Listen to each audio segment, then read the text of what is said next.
If I had to start investing from scratch today, no portfolio, no positions, no head start, I wouldn't waste time trying to pick the next winning stock or chasing whatever everyone else is talking about online. I'd ignore the noise, avoid anything complicated, and focus on one thing: simplicity that actually works. Because the truth is, building wealth doesn't come from being clever, it comes from being consistent.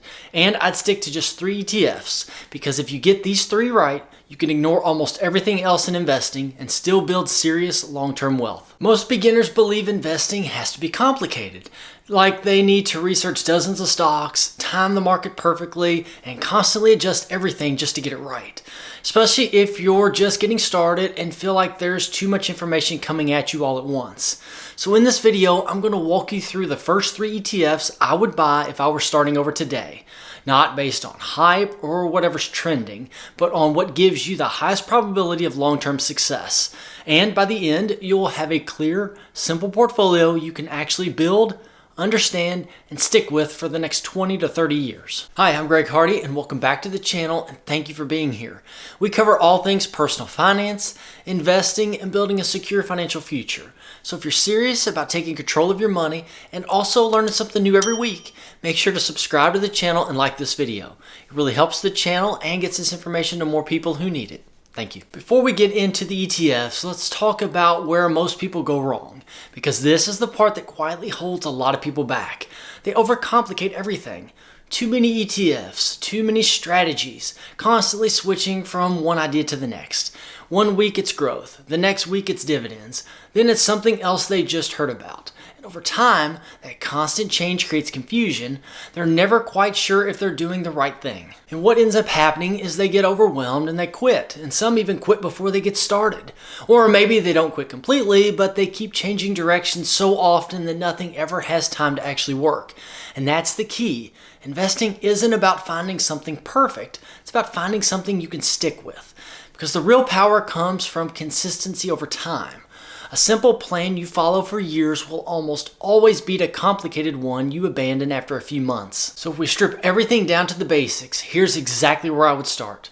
The first ETF I'm buying is an S&P 500 ETF, specifically the Spider Portfolio S&P 500 ETF, SPYM. This is your foundation. It's the core of the entire portfolio and the piece that everything else is built around. You're not trying to get fancy here. You're trying to get broad exposure to the market in the simplest way possible. It's low cost, easy to understand, and it removes a lot of the guesswork that trips people up early on. What SPYM does is give you access to around 500 of the largest companies in the US. Names like Apple, Microsoft, and Amazon. So instead of trying to figure out which company is going to win, you own all of them. As these companies grow, they innovate and generate profits over time, your investments grows right along with them. You're essentially betting on the strength and resilience of the US economy as a whole, not just an idea. And historically, this approach has been one of the most reliable ways to build wealth. You're not relying on guessing right or timing things perfectly. You're simply participating in the overall growth of the market. There will be ups and downs along the way, sometimes sharp ones, but that's part of the process. And over time, those ups and downs tend to smooth out, and the long-term trend has been upward. This is where the majority of your money goes. This is the anchor of your portfolio. And honestly, if you did nothing else but invest consistently into an S&P 500 ETF like SPYM over time, you'd already be ahead of most people. That's how powerful simple can be when you stick with it. And for most beginners, this one decision alone, just starting and staying consistent here, can make a bigger difference than anything else they do. The next thing I would do is add a growth ETF, specifically Schwab's US Large Cap Growth ETF, SCHG. This is where we start to tilt the portfolio a little bit. You already have your foundation with the S&P 500, but now you're adding a layer that focuses more on companies that are growing faster than the overall market. It's not replacing your core, it's enhancing it. SCHG is built around large companies that are expected to grow at a higher rate. We're talking about businesses that are leading in innovation, expanding into new markets, and reinvesting a lot of their profits back into growth. This is where you'll see more exposure to sectors like tech and communication services, companies that have driven a lot of the market's performance over the past decade. Now there is a trade-off here, and it's important to understand it. With higher growth potential comes more volatility. This ETF is going to move more than your S&P 500 fund. When the market is doing well, it can outperform and feel great. But when the market pulls back, this part of your portfolio will usually drop more as well. That's just the nature of growth investing. For example, during strong bull markets, this is often the part of your portfolio that feels like it's moving the fastest. But during pullbacks, it can also be the part that tests your patience the most. But over longer periods of time, that extra growth can really start to compound in a meaningful way. This is where patience becomes incredibly important. There will be stretches where it feels like this ETF is doing all the heavy lifting, and other times where it feels like it's dragging your portfolio down. But that's the part of the process. Growth doesn't move in a straight line. And over time, though, those companies that continue to expand, innovate, and increase earnings can drive a significant portion of your overall returns. This is what gives your portfolio that extra upside potential beyond just matching the market. So now, instead of just owning the market, you're leaning slightly into growth, and that combination is powerful. You've got stability and broad exposure from your core holding, and now you've added a piece that can accelerate your results over time. It also creates a balance in how your portfolio behaves. You're not all in on one strategy, and you're not overexposed to just one type of company.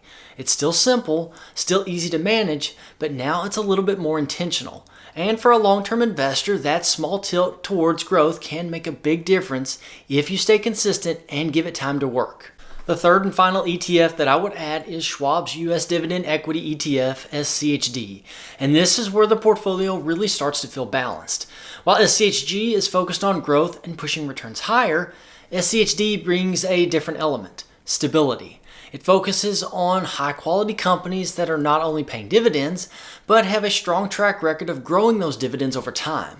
This adds a level of consistency that can make the overall portfolio feel more steady, especially during those uncertain markets. These are typically more established businesses with strong cash flow, solid balance sheets, and consistent performance. They're not usually the fastest growing companies, but they tend to be more reliable. Think of companies that continue to generate profits in different types of market conditions. The kind of businesses that don't need everything to be perfect to keep performing. That reliability can make a big difference, especially when the market gets volatile and emotions start to take over. And over time, those dividends start to play an important role. Early on, you can reinvest them, which helps your portfolio grow faster through compounding. It's like adding another layer of growth on top of your investments without having to contribute more money yourself. Later on, those same dividends can become a source of income if you ever need it, giving you flexibility as your financial goals change. This ETF helps smooth out the overall ride, and more importantly, it can help you stay invested when the market gets uncomfortable. When growth is doing really well, SCHG may lead, but when the market becomes more uncertain or growth slows down, SCHD can help stabilize things. So now you've built something that isn't just focused on one outcome. It's designed to handle different environments while still staying simple and easy to manage. For most people, that balance is what makes it easier to stay invested long enough for the strategy to actually work. If I were starting today, it would look something like this. About 50% into SPYM, about 30% in the growth ETF SCHG, and 20% in the Schwab Dividend Fund SCHD. That's it. 3 ETFs.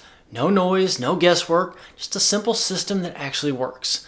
Simple enough that you always know what you own and why you own it. And more importantly, it's a system that you can actually stick with. No overthinking, no constant changes, no chasing the next best thing. Just a straightforward plan you can invest into every single month, whether the market is up or down. And over time, that consistency is what does the heavy lifting. Not complexity, not timing, just showing up and sticking to the plan. This works because it covers 3 key areas that matter for long-term investing: core market exposure, growth potential, and stability with income. You're not putting all your focus on just one approach or hoping that one strategy carries everything. Instead, you're combining pieces that each do a specific job. So your portfolio has the ability to perform in different types of markets, whether things are growing or slowing down. And just as important, it's simple. There's no constant adjusting, no guessing what to do next, and no feeling like you're falling behind because you don't understand something. It's a structure you can actually stick with through the ups and downs, and in the long run, that's what makes the biggest difference. Not complexity, but consistency. At the end of the day, this isn't about finding the perfect ETF or building some flawless portfolio. It's about putting a simple plan in place that you can follow through every phase of the market, when things feel easy and also when they don't. Because the investors who win long term aren't the ones who constantly change strategies. They're the ones who stay consistent with a plan that actually makes sense. Simple investing isn't boring, it's what actually works. So here's what I'd like to know from you. If you were starting from scratch today, would you keep it this simple with just 3 ETFs, or would you want to add more to your portfolio? Drop a comment below and let me know how you'd build it, because I always enjoy seeing how different people think about their investing strategy. Now, if you found this video eye-opening, don't keep it to yourself. Share it with someone who you think needs to hear it. And if you want more practical, no-nonsense advice on building wealth and securing your financial future, then check out this video here. And also, please make sure to subscribe. Thank you for watching, and I'll see you in the next one.